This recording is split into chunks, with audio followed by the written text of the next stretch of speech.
Savvy. In today's video, I'm going to show you how to hide your Facebook profile so only the people you want can find or view your profile. So without wasting any further time, let's get started. First, open up the Facebook app on your phone. And once you're on Facebook, tap on the three lines at the top right corner to open the settings menu. And now tap on this gear icon at the top.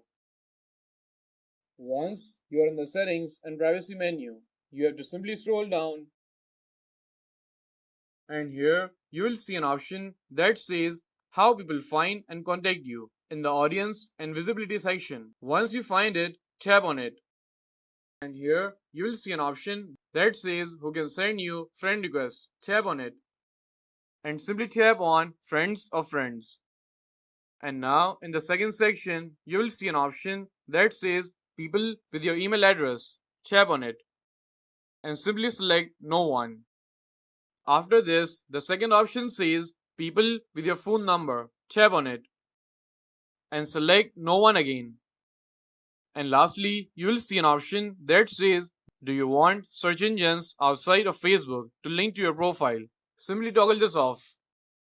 This will prevent anybody but from being able to find the profile unless they specifically maybe have friends of friends and search for your name specifically. But it will prevent a lot of strangers, random people around the internet from being able to find your profile. It should be pretty well hidden. And that's it. You have successfully hidden your profile on Facebook and increased your privacy. If you found this video helpful, please give it a thumbs up and don't forget to subscribe to Tech Savvy for more helpful content. And I will see you in the next video. Thanks for watching.